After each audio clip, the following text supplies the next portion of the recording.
செயல்படுத்தக்கூடிய தமிழ்நாடு எடுத்துக்க திமுக வந்த பிறகு 33 மாசத்துல எத்தனை பள்ளிக்கூடம் கட்டியிருக்கிறாங்க, எத்தனை ரோடு போட்டிருக்காங்க. நகரத்துக்குள்ள குண்டு குழியுமா இருக்கும். நகரத்துக்குள்ள 100 மீட்டர் சேலம் நகரத்துக்குள்ள ஒரு குண்டு குழியும் இல்லாம ஒரு ரோட நீங்க காட்டுங்க. என் அரசியல் ஒன்றே போயிருக்கேன். சேலத்துல எங்க வேணாலும் போட மாட்டாங்க.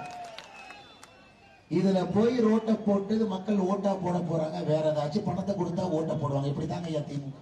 எப்படி நகரம் உருவாகும்? எப்படி உள்கட்டமைப்புக்கு நீங்க பணம் கொடுக்கலீங்கன்னா எப்படிங்க அந்த நாடு வளரும்? அதனால் தான் புரிந்து கொள்ள வேண்டும். கடைசி பட்ஜெட்ல மோடி ஐயாவும் 10 லட்சம் கோடி இலவசத்தை அள்ளி தெளிச்சிருக்கலாம், இலவசமா சொல்லி இருக்கலாம். ஆனால் உள்கட்டமைப்புக்காக 11 லட்சம் கோடியை ஒதுக்கி இருக்கின்றன. நல்லா புரிஞ்சுக்கணும். இதை செய்தால் மட்டும்தான் இந்த நாடு வளரும் என்பதை நம்முடைய அன்பு சகோதர சகோதரிகள், பெரியோர்கள், தாய்மார் உணர்ந்து கொள்ள வேண்டும். நாம் ஆட்சியில் இருப்பது இந்தியாவை கட்டமைப்ப, இந்தியாவை